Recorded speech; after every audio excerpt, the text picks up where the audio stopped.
ഞങ്ങൾ രാജ്യം ഭരിക്കുന്നവർ ഞങ്ങളുടെ ഒരു ഏരിയ സമ്മേളനത്തിൻ്റെ സമാപന യോഗം നഗരത്തിലെ ഒരു പ്രധാന റോഡ് അടച്ചുകെട്ടി നടത്തി. അതിന് ഇന്നലെ പകലും ഇന്നുമൊക്കെ എന്തൊരു പുകിലും പുക്കാറുമായിരുന്നു. വഞ്ചൂര് ഏരിയ സമ്മേളനത്തിൻ്റെ ഭാഗമായിട്ടാണ് ഇത് നടന്നത്. വഞ്ചൂര് മുതൽ ഉപ്പടാമൂട് വരെയുള്ള റോഡ് അത് ഞങ്ങളങ്ങ് അടച്ചു കെട്ടി. അതിൻ്റെ ഒരു വശം പൂർണ്ണമായിട്ടങ്ങ് തടസ്സപ്പെടുത്തി. എന്നിട്ട് റോഡിൻ്റെ നടുവിലൊരു സ്റ്റൈലൻ സ്റ്റേജ് കെട്ടി. എന്നിട്ട് ഞങ്ങളുടെ പൊന്നുംകുടത്ത് പാർട്ടി സെക്രട്ടറി MP ഗോവിന്ദൻ വന്ന് അവിടെ പ്രസംഗിച്ചു. അതിൻ്റെ പേരിൽ രാവിലെ മുതൽ എന്തൊരു ബഹളമായിരുന്നു. നമ്മുടെ ടെലിവിഷൻ ചാനലുകളിലെ കിടാങ്ങൾ ആണും പെണ്ണും കയ്യിലൊരു കോലുമായി ക്യാമറയുടെ മുമ്പിൽ നിന്നുകൊണ്ട് എന്തോ ഒരു പ്രസംഗമായിരുന്നു. ഇതാ പൊതു റോഡ് അടച്ചു കെട്ടുന്നു, പൊതുജനങ്ങൾ പെരുവഴിയിലായിരിക്കുകയാണ്, രോഗികളുമായി ജനറൽ ആശുപത്രിയിലേക്ക് വരികയും പോവുകയും ചെയ്യുന്ന ആംബുലൻസുകൾക്ക് പോലും മര്യാദയ്ക്ക് സഞ്ചരിക്കാൻ സാധിക്കുന്നില്ല, എന്തൊരു അതിക്രമമാണിത് എന്നൊക്കെ പറഞ്ഞ് എന്തൊരു കോലാഹലം. ചേടാ, ഞങ്ങളുടെ ഏരിയ സമ്മേളനം നടത്തുമ്പോൾ അതിന് സമാപന യോഗം എവിടെ നടത്തണമെന്ന് ഞങ്ങളല്ലേ തീരുമാനിക്കുക. ഈ പൊതു റോഡ് എന്ന് പറയുന്നത് കാറുകൾക്കും ബസ്സുകൾക്കും സഞ്ചരിക്കാനും നടക്കാനും മാത്രമുള്ളതല്ലല്ലോ.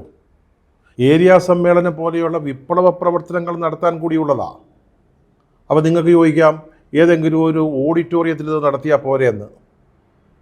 ഓഡിറ്റോറിയമൊക്കെ ഉണ്ട്, ഞങ്ങൾക്ക് തന്നെ ഓഡിറ്റോറിയം ഉണ്ട് തൊട്ടടുത്ത്. AKG സെൻറ്ററിൻ്റെ താഴെ നിരയിൽ അത് ഗംഭീരമായ ഓഡിറ്റോറിയം ഉണ്ടല്ലോ. പക്ഷേ അതിന് 19,000 രൂപ വാടക കൊടുക്കണം. അങ്ങനെ വാടക കൊടുത്താണോ ഈ വിപ്ലവ പ്രവർത്തനം നടത്തേണ്ടത്? അങ്ങനെയാണോ നിങ്ങൾ ധരിച്ചു വച്ചിരിക്കുന്നത്? അതുമാത്രമല്ല, AKG സെൻറ്ററിലെ ഈ ഓഡിറ്റോറിയം അത് നല്ല നല്ല പരിപാടികൾക്ക് വാടകയ്ക്ക് കൊടുക്കാനുള്ളതാണ്, അല്ലാതെ അവിടെ ഈ കയറി വരുന്ന പാർട്ടി പ്രവർത്തകർക്ക് ചവിട്ടി മെതിക്കാൻ ഉള്ളതല്ല. ഇതൊക്കെ മനസ്സിലാക്കിക്കൊണ്ട് കണക്കിലെടുത്തുകൊണ്ട് തന്നെയാണ് ഈ നടുറോഡ് അടച്ചുകെട്ടി സമ്മേളനം നടത്താൻ ഞങ്ങൾ തീരുമാനിച്ചത്. തൊട്ടടുത്ത് ജില്ലാ കോടതിയുണ്ട്, ഒരു പോലീസ് സ്റ്റേഷനുണ്ട്.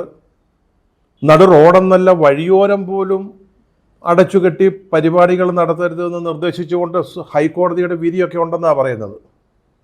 പക്ഷേ ഇത്രയൊക്കെ സംവിധാനങ്ങൾ ഈ റോഡിനടുത്തുണ്ടായിട്ടും ഞങ്ങൾ രാവിലെ മുതലവിടെ സ്റ്റേജ് കെട്ടുക, അത് അടച്ചു കെട്ടിക്കഴിഞ്ഞു. അതിനാരെങ്കിലും തടസ്സം നിന്നോ? ആരെങ്കിലും കമാന്നൊരക്ഷരം മിണ്ടിയോ? പോലീസ് എന്താ ചെയ്തത്? വഞ്ചൂര് മുതൽ ഉപ്പടാമൂട് വരെ അടച്ചു കെട്ടിയ റോഡിനൊരു സംരക്ഷണം തന്നു. അവരവരുടെ ഉത്തരവാദിത്വം നിർവഹിച്ചു. കാരണം പൊതു റോഡ് അടച്ചു കെട്ടി, അല്ലെങ്കിൽ ഇത് പൗരാവകാശത്തിൻ്റെയൊക്കെ ലംഘനമാണ് എന്നൊക്കെ പറഞ്ഞുകൊണ്ട് ആരെങ്കിലും വന്ന് കുഴപ്പമുണ്ടാക്കാതിരിക്കാൻ ഞങ്ങൾക്ക് പോലീസ് വാസ്തവത്തിൽ പ്രൊട്ടക്ഷൻ തരികയാണ് ചെയ്തത്. അന്തിമമായിട്ട് വാസ്തവത്തിൽ എന്താ സംഭവിച്ചത്? ഞങ്ങൾ റോഡ് അടച്ചു, പോലീസ് ഞങ്ങൾക്ക് സംരക്ഷണം തന്നു, ഞങ്ങൾ സ്റ്റേജ് കെട്ടി, ഞങ്ങളുടെ പാർട്ടി സെക്രട്ടറി വന്ന് മനോഹരമായിട്ട് പ്രസംഗിച്ചു, BJPയുടെ ഫാസിസത്തിനെതിരായിട്ട് ഘോരം സംസാരിച്ചു, കൂട്ടത്തിൽ കോൺഗ്രസിനെയും 10 പള്ളു പറഞ്ഞു. അതും മാത്രമല്ല, ഏറ്റവും അവസാനം നിങ്ങളെന്നെ കമ്മ്യൂണിസ്റ്റാക്കി എന്ന KPFC നാടകം കൂടെ കളിച്ചിട്ടേ ഞങ്ങൾ അവസാനിപ്പിച്ചുള്ളൂ. ഇതുമൂലം വാസ്തവത്തിൽ സംഭവിച്ചിരിക്കുന്നത് വിപ്ലവം ഇന്ത്യയുടെ കുറേ കൂടി അടുത്തു എന്നുള്ളത്. 10 ഇഞ്ചെങ്കിലും വിപ്ലവം ഇന്ത്യയിലേക്ക് അടുത്ത് വന്നിരിക്കുകയാണ്. ഇങ്ങനെ അടുത്തടുത്ത് വന്നാണ് നമ്മുടെ രാജ്യത്ത് സമ്പൂർണ്ണ വിപ്ലവം നടക്കാൻ പോകുന്നത്. ഗ്രാമങ്ങളിൽ കലാപം നടത്തി വഞ്ചൂർ ഉപ്പടാമൂട് പാലം പോലെയുള്ള പ്രധാന നിരത്തുകൾ കയ്യേറി നഗരങ്ങൾ വലയം ചെയ്യണമെന്നാണ് ഞങ്ങളുടെ വിപ്ലവാചാര്യന്മാർ ഞങ്ങളെ പഠിപ്പിച്ചിട്ടുള്ളത്. നേരം വെളുത്തപ്പോഴത്തേക്ക് പത്രമാധ്യമങ്ങൾ അവരുടെ പിത്തലാട്ടമായി. പാർട്ടി ജയിച്ചു, ജനം തോറ്റു എന്നൊരുത്തൻ, വേറൊരുത്തൻ ഞങ്ങൾ അടയ്ക്കും വഴിയെല്ലാം എന്ന് അർത്ഥോക്തിയിൽ വിരമിച്ചു. ബാക്കി കൂടി അങ്ങ് പറയാമായിരുന്നു, ഞങ്ങളടയ്ക്കും വഴിയെല്ലാം ഞങ്ങളുടേത് ആണെന്ന്. സംഗതി ശരിയാണ് സാറേ, ഞങ്ങളാണ് ഇവിടെ ഭരിക്കുന്നത്, CPM ഭരിക്കുന്നത്. ഞങ്ങൾ ഭരിക്കുമ്പോൾ നിരത്തുകളല്ല എന്തും ഞങ്ങളുടേതാണ്, വഴിയും ഖജനാവും ഒക്കെ ഞങ്ങളുടേതാണ്. ഞങ്ങൾ ധൂർത്തടിക്കും, ഞങ്ങൾ റോഡ് കയ്യേറും, പൊതുപ്പണം ഞങ്ങൾക്ക് ഇഷ്ടമുള്ളതുപോലെ ചെലവഴിക്കും. ആരാ ചോദിക്കാൻ? ആരാണ്? പാർട്ടി ജയിക്കണം, ജനം തോറ്റാലും പാർട്ടി ജയിക്കണം. അതുതന്നെയാണ് ഞങ്ങളുടെ രീതി. ഞങ്ങളുടെ നിലപാട് കൃത്യമായിട്ട് അതുതന്നെയാണ്. അതുകൊണ്ട് വേണ്ടി വന്നാൽ റോഡടയ്ക്കും, ഭിന്നശേഷിക്കാരനായ വിദ്യാർത്ഥിയെ ഇടിമുറിയിലിട്ട് അടിക്കും, അല്ലെങ്കിൽ നവീൻ ബാബുവിൻ്റെ കുടുംബത്തെ ഞങ്ങൾ വഞ്ചിക്കും. ഇതൊക്കെ പാർട്ടി ജയിക്കാൻ വേണ്ടി ഞങ്ങൾ ചെയ്യുന്ന കാര്യങ്ങളാണ്. വഴിയോരം പോലും അടച്ച് പൊതുപരിപാടികൾ നടത്തരുതെന്ന് ഹൈക്കോടതി പറഞ്ഞിട്ടുണ്ട്. നമ്മൾ നേരത്തെ ഇവിടെ പറഞ്ഞതാ. അതൊക്കെ ശരിയാ. പക്ഷേ ഈ ബൂർഷാ കോടതി പറയുന്നത് അനുസരിക്കാനല്ല ഞങ്ങളിവിടെ ഇരിക്കുന്നത്. ഇത്തരം കാര്യങ്ങൾ ഞങ്ങളുടേതാണ് കോടതി, ഞങ്ങളുടേതാണ് തീരുമാനം, ഞങ്ങൾ ചെയ്യും. നിയമവിരുദ്ധമായിട്ടാണ് ചെയ്തതെന്ന് ഇതാര് പറഞ്ഞു? ഏത് നിയമം? ആരുണ്ടാക്കിയ നിയമം? ഇവിടെ ഇത്തരം കാര്യങ്ങളിൽ നിയമം എന്ന് പറയുന്നത് ഞങ്ങൾ ഉണ്ടാക്കുന്നതാണ്. അത് ഞങ്ങൾ നടപ്പാക്കും. ഇപ്പോൾ ഈ നമ്മുടെ സ്മാർട്ട് സിറ്റിയുടെ കാര്യം നോക്കുക. പ്രതിപക്ഷമൊക്കെ വലിയ ബഹളമായിട്ട് അഴിമതിയാണെന്ന് പറഞ്ഞ് വന്നിരിക്കുക. 2021 പൂർത്തിയാക്കേണ്ട പദ്ധതിയായിരുന്നു. ദുബായിലെ ടീകോമാണ് ഇത് നടത്തേണ്ടത്. പക്ഷേ പണി പാതി പോലും എത്തിയിട്ടില്ല. അപ്പോൾ ഞങ്ങൾ എന്ത് ചെയ്തു? ഞങ്ങളുടെ നിയമം ഉണ്ടാക്കി. അതായത് ഈ പണി പൂർത്തിയാക്കാൻ ഉത്തരവാദികളായ ടീകോം, അല്ലെങ്കിൽ പണി കൃത്യസമയത്ത് സമയബന്ധിതമായി തീർക്കുന്നതിൽ പരാജയപ്പെട്ട ടീകോം, അവർക്ക് അങ്ങോട്ട് നഷ്ടപരിഹാരം കൊടുത്തുകൊണ്ട് ഞങ്ങൾ ഈ പദ്ധതിയുടെ സ്ഥലം ഇനി ഏറ്റെടുക്കാൻ പോവാം. നോക്കുമ്പോൾ അതിനകത്ത് അഴിമതിയുണ്ട്, ദുരൂഹതയുണ്ട്. സംഗതിയൊക്കെ ശരിയാ, സമ്മതിച്ചു. പക്ഷേ ഇക്കാര്യത്തിൽ ഞങ്ങൾ ഉണ്ടാക്കുന്ന നിയമം, ഞങ്ങളുടേതാണ് തീരുമാനം, അത് ഞങ്ങൾ നടപ്പിലാക്കും. സ്മാർട്ട് സിറ്റിയുടെ കാര്യത്തിൽ ഞങ്ങൾക്ക് ഇത്രയും ചെയ്യാമെങ്കിൽ ഇവിടെ ഈ ഉപ്പടാമൂട്ടിൽ, അല്ലെ വഞ്ചൂർ ഉപ്പടാമൂട് റോഡിൽ ഒരു 150 മീറ്റർ റോഡ് ഒരു പകല് ഞങ്ങളൊന്ന് കയ്യേറി. അതായിപ്പോൾ ഇവിടെ വലിയ പ്രശ്നമായിരിക്കുന്നത്. വലിയ ജനാധിപത്യ അവകാശത്തിൻ്റെ, പൗരാവകാശത്തിൻ്റെ, സഞ്ചാര സ്വാതന്ത്ര്യത്തിൻ്റെയൊക്കെ ധ്വംസനമായിരിക്കുന്നത്. ഞങ്ങൾ ഈ റോഡൊന്ന് കെട്ടിയടച്ചതിൻ്റെ പേരിൽ പൊതുജനങ്ങൾക്കുണ്ടായ ബുദ്ധിമുട്ടുകൾ ഈ ബൂർഷാ പത്രങ്ങൾ എണ്ണി പറഞ്ഞിട്ടുണ്ട്.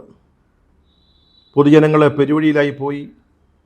അതുപോലെ കോടതിയുടെ മുമ്പിൽ തിരക്കേറിയ റോഡിൽ ഒരു പകൽ മുഴുവൻ ഗതാഗത കുരുക്കുണ്ടായി. സ്കൂൾ ബസ്സുകളും ജനറൽ ആശുപത്രിയിലേക്ക് പോയിരുന്ന ആംബുലൻസുകളും തിരക്കിൽപ്പെട്ടു. അതുപോലെ തന്നെ ചികിത്സ കഴിഞ്ഞു പോകുന്ന കുഞ്ഞുങ്ങളുമായി പോകുന്ന അമ്മമാർ വലിയ ബുദ്ധിമുട്ടിലായി. അത്തരം ചില ദൃശ്യങ്ങളൊക്കെ ചാനലുകൾ കാണിക്കുകയും ചെയ്തു. ഇങ്ങനെ ഒരു കാറിൻ്റെ പുറകിലിരുന്ന് വിയർത്തൊലിച്ച് യാത്ര ചെയ്യുന്ന ഒരമ്മയും ഒരു പൊടിക്കുഞ്ഞും ദൃശ്യങ്ങളൊക്കെ കാണിച്ചു. അതുപോലെ ഓഫീസിലും വിദ്യാലയങ്ങളിലും പലർക്കും സമയത്തിന് എത്താൻ കഴിഞ്ഞില്ല. ചില സമയങ്ങളിൽ വാഹനങ്ങളുടെ നീണ്ട നിര കിലോമീറ്ററുകളോളം നീണ്ടു. ഇങ്ങനെ ജനങ്ങൾ വലിയ തോതിൽ ബുദ്ധിമുട്ട് അനുഭവിച്ചു എന്നൊക്കെ ഇന്ന് രാവിലെ അച്ചു നിരത്തിയിരിക്കുന്നതും കണ്ടു. അതൊക്കെ ശരിയാ സാറേ, ഇതെന്താ വലിയ ആന കാര്യമാണോ? ഇതൊക്കെ ഈ രാജ്യത്ത് സംഭവിക്കാത്തതാണോ? റോഡിൽ ട്രാഫിക് ബ്ലോക്ക് തിരുവനന്തപുരത്ത് ഒരിക്കലും ഉണ്ടായിട്ടില്ലാത്ത കാര്യങ്ങളൊന്നും അല്ലല്ലോ. അത് മാത്രമല്ലെന്നേ, അതുവഴി കടന്നുപോയ ആളുകളിൽ ബഹുഭൂരിപക്ഷവും ഞങ്ങളുടെ രണ്ടാം ഭരണത്തിന് വേണ്ടി വോട്ട് ചെയ്തവരാ. അതൊക്കെ അവർ അന്നേരം ഓർക്കണമായിരുന്നു ഇങ്ങനെയൊക്കെ സംഭവിക്കുമെന്ന്. പിന്നെ മറ്റൊരു കാര്യം, ഇത് വിപ്ലവ പ്രവർത്തനമാണ്. ആ വിപ്ലവ പ്രവർത്തനം നടത്തുമ്പോൾ ഇത്തരത്തിൽ പൊതുജനങ്ങൾക്ക് ചില ബുദ്ധിമുട്ടുകൾ ഉണ്ടാവും. അത് സഹിച്ചേ പറ്റൂ. അത് ഒരു നല്ല നാളേക്ക് വേണ്ടി നമ്മൾ സഹിക്കുന്ന ത്യാഗങ്ങളാണ്. അത് മനസ്സിലാക്കണം ആളുകൾ. മാധ്യമങ്ങളത് മനസ്സിലാക്കണം. മാധ്യമ പ്രവർത്തകർക്ക് ആ ബോധ്യം വേണം. അതില്ലാതായിപ്പോയതിന് ഞങ്ങളെ പഴിച്ചിട്ടെന്താണ് കാര്യം? പോലീസും ജില്ലാ ഭരണകൂടം ഉണ്ടല്ലോ, ഈ കാര്യത്തിൽ വളരെ സ്തുത്യർഹമായ ഒരു നിലപാടാണ് സ്വീകരിച്ചത്. അതിൽ പാർട്ടിക്ക് വലിയൊരു നന്ദിയും കൃതജ്ഞതയുമുണ്ട്. ഇന്നലെ ഈ സമാപന യോഗത്തിൽ നന്ദി പറയുമ്പോൾ അത് പറയാൻ വിട്ടുപോയതാ. ഈ ജില്ലയിലെ ഈ നഗരത്തിൽ ഒരു കളക്ടർ ഉണ്ടായിരുന്നുവെന്ന് പാർട്ടിക്ക് പോലും സംശയം തോന്നിയ ഒരു ദിവസമായിരുന്നു. അദ്ദേഹം തലയിൽ മുണ്ടിട്ട് എവിടെയോ ഇരിക്കുകയായിരുന്നുവെന്ന് തോന്നുന്നു. തൊട്ടപ്പുറത്താണ് പോലീസ് സ്റ്റേഷൻ. ഒരു 100-200 മീറ്റർ. ഞങ്ങൾ റോഡ് കെട്ടിയപ്പോൾ ഒരാൾ പോലും തടയാൻ വന്നില്ല, എതിർക്കാൻ വന്നില്ല. ഞങ്ങൾക്ക് സംരക്ഷണം നൽകുകയാണ് ഉണ്ടായത്. അതാണ് തൊഴിലാളി വർഗ പാർട്ടി ഭരിക്കുന്ന ഒരിടത്ത് പോലീസും ഭരണകൂടങ്ങളും ചെയ്യേണ്ടത്.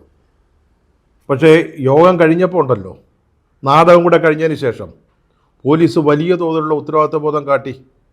അവരെ കണ്ടാൽ അറിയുന്ന 500 പേർക്കെതിരെ കേസെടുത്തു. സത്യം പറഞ്ഞാൽ അത് ഞങ്ങൾക്ക് പാർട്ടിക്കൊരു കുറച്ചിലായിപ്പോയി. ഞങ്ങളുടെ പാർട്ടി സെക്രട്ടറി സഖാവ് വഞ്ചൂർ ബാബുവും അദ്ദേഹത്തിൻ്റെ നേതൃത്വത്തിലുള്ള കമ്മിറ്റിയും ചേർന്നാണ് ഈ റോഡ് കെട്ടിയടച്ചതും സ്റ്റേജ് കെട്ടിയതും അവിടെ യോഗം നടത്തിയതും. രാവിലെ മുതൽ അവരുടെ പണിയെടുത്തുകൊണ്ടിരുന്നവരാരാണ്, പണി എടുപ്പിച്ചിരുന്നവരാരാണ്, ഇതൊക്കെ എല്ലാം പോലീസിന് അറിയാവുന്നതാണ്. എന്നിട്ടും ഇവന്മാർ ഞങ്ങളെ കണ്ടാലറിയാൻ പറ്റുന്ന 500 പേരുടെ കൂട്ടത്തിലാക്കി കളഞ്ഞു. അത് വലിയ മോശമായി. പോലീസ് അങ്ങനെ ചെയ്യരുതായിരുന്നു, അത് തെറ്റായിപ്പോയി. പോലീസിൻ്റെ അനുമതി വാങ്ങിയിട്ടാണ് ഞങ്ങളുടെ റോഡടച്ച് യോഗം നടത്തിയതെന്ന് ഞങ്ങളുടെ ഏരിയ സെക്രട്ടറി വഞ്ചൂർ ബാബു പറഞ്ഞിട്ടുണ്ടെങ്കിൽ സഖാവ് പറഞ്ഞതാ ശരി. അനുമതി വാങ്ങിയിട്ടില്ലെന്ന് ആരാ പറഞ്ഞത്? സ്പർജൻ കുമാറോ? നമ്മുടെ സിറ്റി പോലീസ് കമ്മീഷണർ അല്ലേ? ഞങ്ങൾ അനുവാദം വാങ്ങാതെയാണ് ഇതൊക്കെ ചെയ്തതെങ്കിൽ ഈ പകൽ മുഴുവൻ അതിൻ്റെ പണിയായിരുന്നല്ലോ. ഞങ്ങൾ വൈകിട്ടാണല്ലോ യോഗം നടന്നത്. അതുവരെ ഈ പോലീസുകാരുടെ കണ്ണിൽ എന്താ കോലായിരുന്നു. ഇപ്പോൾ വന്നിരിക്കുന്നു ഞങ്ങൾ അനുവാദം വാങ്ങിച്ചിട്ടില്ല എന്ന് പറഞ്ഞുകൊണ്ട്. അതങ്ങ് കൈവച്ചാൽ മതി. ഒരു കാര്യം ഓർത്തോണം, ഏത് പോലീസാണേലും ഇവിടെ പോലീസ് ഭരിക്കുന്നത് പിണറായി വിജയനാണ്, CPM കേട്ടല്ലോ.